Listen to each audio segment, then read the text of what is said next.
നമസ്കാരം, സിസിടിവി വാർത്തയിലേക്ക് സ്വാഗതം. നെയ്യാറ്റിൻകര ജനറൽ ആശുപത്രിയിൽ രോഗി മരിച്ച സംഭവത്തിൽ സംസ്ഥാന സർക്കാർ കടുത്ത നടപടിയുമായി മുന്നോട്ടു പോകുമെന്ന് മന്ത്രി കെ മുരളീധരൻ പറഞ്ഞു. ഗുരുവായൂർ ക്ഷേത്ര ദർശനത്തിന് ശേഷം മാധ്യമങ്ങളോട് സംസാരിക്കുകയായിരുന്നു മന്ത്രി. രോഗിയെ ഗേറ്റിൽ തടഞ്ഞ് താൽക്കാലിക ജീവനക്കാരനെ അടിയന്തരമായി സർവീസിൽ നിന്ന് പിരിച്ചുവിട്ടിട്ടുണ്ട്. മുൻ MLAയുടെ ശുപാർശയിൽ നിയമിക്കപ്പെട്ടയാളാണ് ഈ ജീവനക്കാരൻ. രോഗിയുടെ ECG കൃത്യം 7:20 എടുത്തിരുന്നതായും ഗേറ്റിൽ തടഞ്ഞതൊഴിച്ചാൽ മറ്റ് വീഴ്ചകൾ പ്രാഥമികമായി ശ്രദ്ധയിൽപ്പെട്ടിട്ടില്ലെന്നും മന്ത്രി വ്യക്തമാക്കി. സംഭവത്തിൽ additional DHS, DMO, HOD, superintendent എന്നിവരോട് അടിയന്തരമായി അന്വേഷണ റിപ്പോർട്ട് സമർപ്പിക്കാൻ ആവശ്യപ്പെട്ടിട്ടുണ്ട്. അതേസമയം പഞ്ചായത്ത് പരിധിയിലെ ഹെൽത്ത് സെന്ററുകളിൽ സാമ്പത്തിക തടസ്സമുണ്ടെന്ന വാർത്തകൾ അടിസ്ഥാനരഹിതമാണെന്നും സർക്കാർ സ്വകാര്യ മേഖല വ്യത്യാസമില്ലാതെ ചികിത്സാ വീഴ്ചകളിൽ കർശന നടപടി തുടരുമെന്നും മന്ത്രി വ്യക്തമാക്കി. ഇതൊക്കെ ഫേക്ക് ന്യൂസുകളാണ്. ഒരിടത്തും സാമ്പത്തിക പ്രയാസമില്ല. ആരോഗ്യവകുപ്പിനെ സംബന്ധിച്ച് ഞങ്ങളുടെ സ്റ്റാഫിനും അതുപോലെ തന്നെ ഡോക്ടർമാർക്ക് ശമ്പളം കൊടുക്കാനുള്ള ഒരു പ്രയാസം ഞങ്ങൾക്കില്ല. കുടുംബാരോഗ്യ കേന്ദ്രത്തിലെ ഡോക്ടർമാർക്കോ അല്ലെങ്കിൽ സ്റ്റാഫിനോ ശമ്പളം കൊടുക്കാനുള്ള ഒരു സാമ്പത്തിക തടസ്സം ആരോഗ്യവകുപ്പിനെ സംബന്ധിച്ചില്ല. സ്വകാര്യ ആശുപത്രികൾക്കെതിരെ വന്നാലും സർക്കാർ നടപടിയെടുക്കും. ഗുരുവായൂർ ചുവല്ലൂർപ്പടിയിൽ സ്കൂട്ടർ ഇടിച്ച് ബൈക്ക് യാത്രികന് പരിക്കേറ്റു. ചുവല്ലൂർപ്പടി ലക്ഷ്മി നിവാസിൽ വസന്തകുമാറിനാണ് പരിക്കേറ്റത്. രാത്രി 8:30യോടെയായിരുന്നു അപകടം. വസന്തകുമാർ ബൈക്ക് റോഡരികിൽ ഒതുക്കി നിർത്തിയിരിക്കുകയായിരുന്നു. ഈ സമയം പുറകിൽ വന്ന സ്കൂട്ടർ ഇടിച്ച് നിർത്താതെ പോയി. റോഡിലേക്ക് തെറിച്ചു വീണ വസന്തകുമാറിനെ എക്സ് പ്രവർത്തകർ അമലാശുപത്രിയിൽ പ്രവേശിപ്പിച്ചു. കാട്ടകമ്പാൽ ഗ്രാമപഞ്ചായത്തിന്റെ നേതൃത്വത്തിൽ KSEB ലോക്കൽ അഡ്വൈസറി യോഗം പഞ്ചായത്ത് കോൺഫറൻസ് ഹാളിൽ ചേർന്നു. Panchayat president K. ജയശങ്കർ അധ്യക്ഷത വഹിച്ചു. റോഡിൽ ഇലക്ട്രിക് ലൈനുകളുടെ മുകളിലേക്ക് ചാഞ്ഞു നിൽക്കുന്ന മരത്തിന്റെ കൊമ്പുകൾ ഉൾപ്പെടെ അടിയന്തരമായി നീക്കം ചെയ്യാനും താഴ്ന്നുകിടക്കുന്ന കമ്പികൾ വലിച്ചു കെട്ടുന്നതിനും നടപടികൾ ഉണ്ടാകണമെന്നും യോഗത്തിൽ നിർദ്ദേശമുയർന്നു. പഞ്ചായത്തിന്റെ സ്ട്രീറ്റ് ലൈറ്റ് ഇല്ലാത്ത വിവിധയിടങ്ങളിൽ ലൈൻ വലിക്കുന്നതിനു വേണ്ടി പഞ്ചായത്ത് ഡെപ്പോസിറ്റ് ചെയ്ത 8 ലക്ഷം രൂപയുടെ പ്രവർത്തനങ്ങളുടെ പുരോഗതി യോഗം വിലയിരുത്തി. തെരുവുവിളക്ക് ഇല്ലാത്ത ഇടങ്ങളിൽ ലൈൻ വലിക്കുന്നതിനു വേണ്ടി ഈ പദ്ധതി വർഷത്തിൽ തുക വകയിരുത്തുമെന്നും പഞ്ചായത്ത് പ്രസിഡന്റ് അറിയിച്ചു. Pazhanji KSEB assistant engineer KS Jithesh, sub engineer CB Sunil, vice president Mini Aippa, സ്ഥിരം സമിതി അധ്യക്ഷന്മാർ, ജനപ്രതിനിധികൾ തുടങ്ങിയവർ പങ്കെടുത്തു.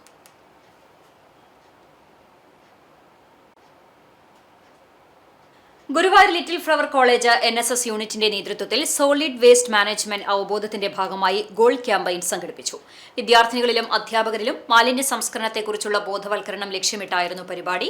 അധ്യാപകർക്കും വിദ്യാർത്ഥികൾക്കുമായി ഷൂട്ടൌട്ട് കോമ്പറ്റീഷൻ സംഘടിപ്പിച്ചു. മത്സരത്തിൽ വിജയികളായവർക്ക് college principal doctor sister J. Benzy സമ്മാനങ്ങൾ വിതരണം ചെയ്തു. തുടർന്ന് Swachhata mission programme officer Rajaneesh solid waste മാനേജ്മെന്റിന്റെ പ്രാധാന്യം, മാലിന്യ സംസ്കരണത്തിലെ ഉത്തരവാദിത്തം, ശുചിത്വശീലങ്ങളുടെ ആവശ്യകതയെക്കുറിച്ചും ബോധവൽക്കരണ ക്ലാസ് എടുത്തു.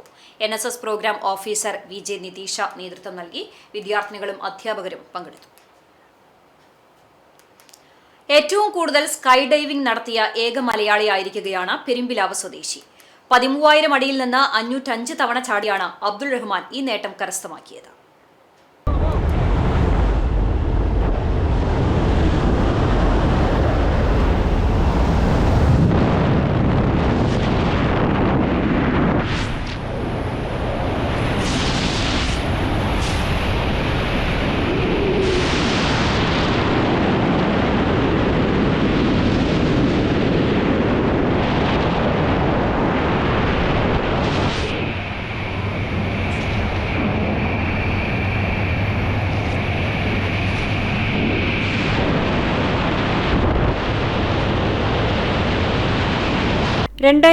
ഡിസംബർ 5 ആദ്യ ചാട്ടം. കഴിഞ്ഞ ജൂൺ 20 505ാമത്തെ ചാട്ടവും നടത്തി. 500 സ്കൈ ഡൈവിംഗ് പൂർത്തിയാക്കിയവർക്ക് ലഭിക്കുന്ന D ലെവൽ സർട്ടിഫിക്കറ്റും അജ്മൽ നേടി. ലൈസൻസ് ആണ് അവരുടെ ഫസ്റ്റ് ലക്ഷ്യം. അതായത് ഈ സ്പോർട്ടിനെ കുറിച്ച് അറിയാനാണെങ്കിലും ഈ സ്പോർട്ട് നമുക്കൊന്ന് ലൈസൻസ് കിട്ടുക എന്നുള്ളത് ലൈസൻസ് ആണ്. അതിന് ഏകദേശം 4 ലക്ഷം മുതൽ 6 ലക്ഷം വരെ ചെലവ് വരും. നമ്മൾ റിപ്പീറ്റോ, അതായത് നമ്മൾ ഡ്രൈവിംഗ് ലൈസൻസിൽ നമ്മൾ ഫെയിൽ ആയി കഴിഞ്ഞാൽ നമ്മൾ വീണ്ടും കാശ് കൊടുത്താലേ ഡ്രൈവിംഗ് ലൈസൻസിന് അവർ ടെസ്റ്റിന് ഇരുത്തുള്ളൂ. അതേപോലെ തന്നെ ഇതിനും ഓരോ ലെവൽ പാസ്സായില്ലെങ്കിൽ അത് നമ്മൾ വീണ്ടും പൈസ കൊടുത്ത് ഇതാക്കണം. അപ്പോൾ നമ്മൾ എപ്പോഴും ഒരു ബഫറായിട്ട്, അത് ബഡ്ജറ്റ് പറയുകയാണെങ്കിൽ ഒരു 6 ലക്ഷം എന്ന് പറയണം, റൗണ്ട് ഫിഗർ പറയുകയാണ്. ഇപ്പോൾ സ്കൈ ഡൈവിംഗ് പരിശീലകനാണ്. അടുത്ത ലക്ഷ്യം സ്കൈ ഡൈവിംഗ് ഇൻസ്ട്രക്ടർ ആകുകയാണ്. ഹൈദരാബാദിലെ ഇൻസ്റ്റിറ്റ്യൂട്ട് ഓഫ് ഹോട്ടൽ മാനേജ്മെന്റിൽ നിന്നും ബിരുദം പഠിച്ചിറങ്ങിയ അജ്മലിന് ആദ്യം ആകാശചാട്ടം ആഗ്രഹവും ഹരവുമായിരുന്നെങ്കിലും പിന്നീട് കഠിന പരിശീലനത്തിലൂടെ ഉയരങ്ങളിലെത്തുകയായിരുന്നു.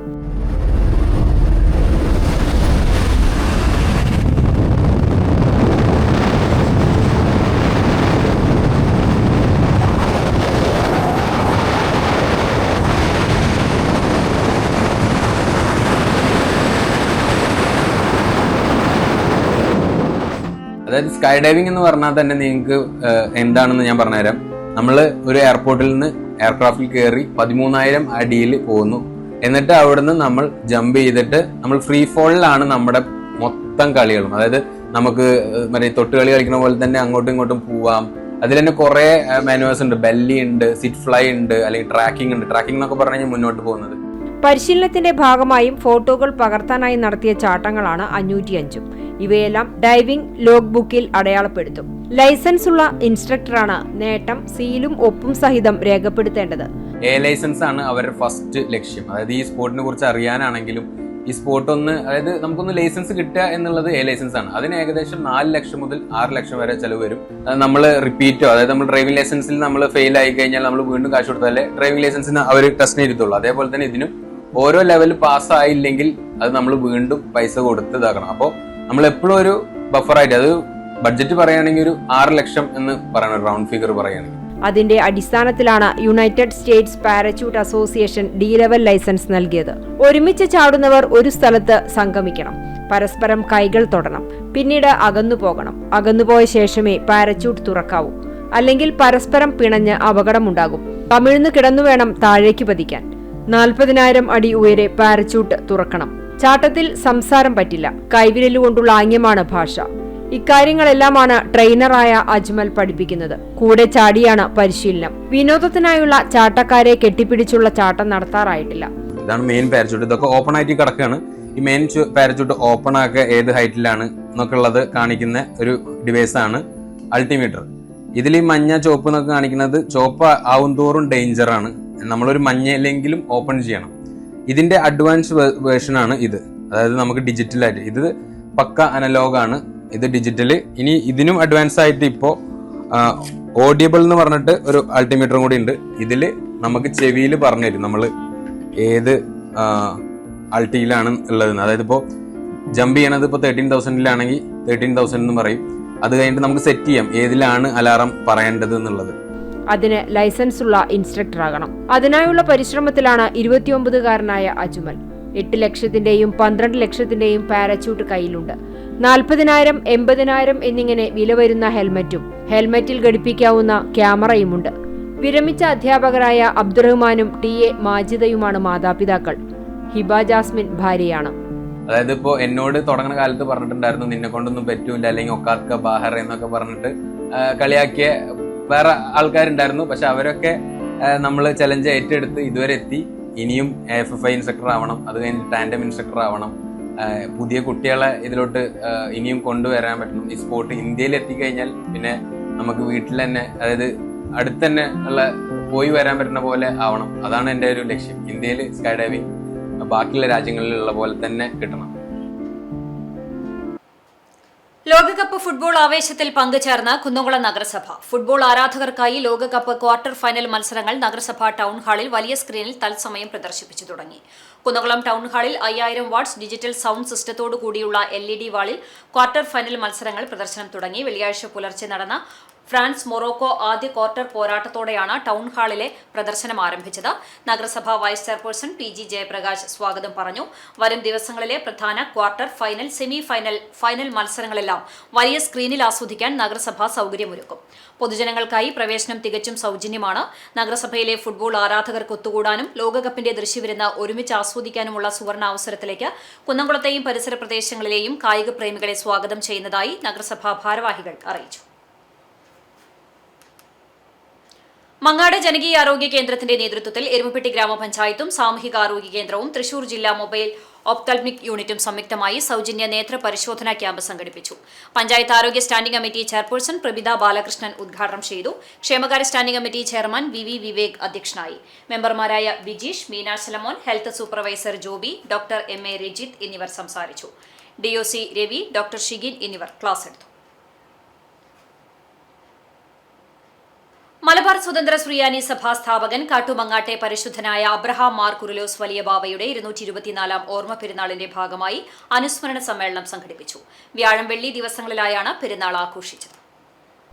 ഡോക്ടർ സാമുവൽ മോർ തെയോഫിലോസ് മെത്രോപൊലിത്ത അനുസ്മരണ സമ്മേളനം ഉദ്ഘാടനം ചെയ്തു. വ്യാഴാഴ്ച രാവിലെ 7:15 വിശുദ്ധ കുർബാനയോടുകൂടി ഓർമ്മ പെരുന്നാൾ ആഘോഷത്തിന് തുടക്കമായി. വൈകിട്ട് 3:45 കുന്നംകുളം സെന്റ് തോമസ് കുന്നത്ത് പള്ളിയിൽ നിന്നും പുറപ്പെട്ട പദയാത്ര 5 മണിക്ക് അഞ്ഞൂർ മാർ ബഹനാൻ ചാപ്പലിലെത്തി. തൊഴിയൂരിലെ പരിശുദ്ധ ബാവയുടെ ഖബറിങ്കലേക്ക് വലിയ ഘോഷയാത്രയും ഉണ്ടായി. തുടർന്ന് നടത്തിയ അനുസ്മരണ സമ്മേളനത്തിൽ മലബാർ സ്വതന്ത്ര സുറിയാനി സഭ പരമാധ്യക്ഷൻ സിറിൽ മാർ ബസേലിയോസ് മെത്രാപ്പൊലിത്ത അധ്യക്ഷത വഹിച്ചു. ഡോക്ടർ സാമുവൽ മോർ തെയോഫിലോസ് മെത്രാപ്പൊലിത്ത ഉദ്ഘാടനം ചെയ്തു. മോർ ഔഗിൻ കുര്യാക്കോസ് മെത്രാപ്പൊലിത്ത മുഖ്യപ്രഭാഷണം നിർവഹിച്ചു. സഭാ ആത്മായ ട്രസ്റ്റി ഗീവർ മാണി പനക്കൽ, സഭാ സെക്രട്ടറി ബിനോയ് പി മാത്യു, ഓർമ്മ പെരുന്നാൾ ആഘോഷ കമ്മിറ്റി ചെയർമാനും ഇടവക വികാരിയുമായ ഫാദർ ബെന്യാമിൻ ചിറ്റ്ലപ്പള്ളി, ജനറൽ കൺവീനറും ഇടവക സെക്രട്ടറിയുമായ ജോഷി ജോസ്, സഭാ വൈദിക ട്രസ്റ്റി ഫാദർ തോമസ് കുര്യൻ തുടങ്ങിയവർ സംസാരിച്ചു. തുടർന്ന് 7 മണിക്ക് പെരുന്നാൾ സന്ധ്യാ നമസ്കാരവും ഖബറിങ്കൽ ധൂപപ്രാർത്ഥന, കൈമുത്ത്, ആശീർവാദം, അത്താഴ സദ്യ എന്നിവയുമുണ്ടായി. വെള്ളിയാഴ്ച കാലത്ത് വിശുദ്ധ 9 കുർബാനയും മാർ ബഹനാൻ ചാപ്പലിലേക്ക് പ്രദക്ഷിണം, ധൂപപ്രാർത്ഥന, ശ്ലൈഹിക വാഴ്വ്, കൈമുത്ത്, തുടർന്ന് പൊതുസദ്യ എന്നിവയും ഉണ്ടായി. പരിപാടികൾക്ക് സഭാ വൈദിക ട്രസ്റ്റി ഫാദർ തോമസ് കുര്യൻ, ഇടവക വികാരി ഫാദർ ബെന്യാമിൻ ചിറ്റ്ലപ്പള്ളി തുടങ്ങിയവരും ആഘോഷ കമ്മിറ്റി ഭാരവാഹികളും കൺവീനർമാരും നേതൃത്വം നൽകി.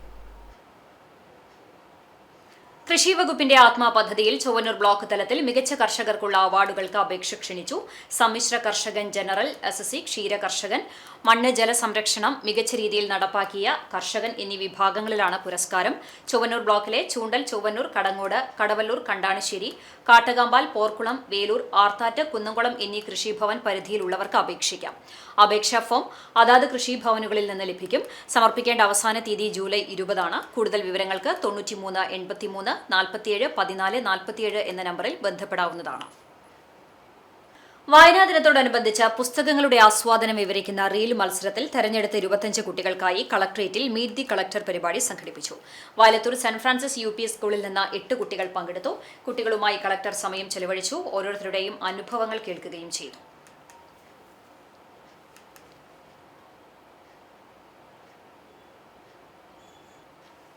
ഇതോടെ വാർത്താ ബുള്ളറ്റിൻ പൂർണ്ണമാകുന്നു. നമസ്കാരം.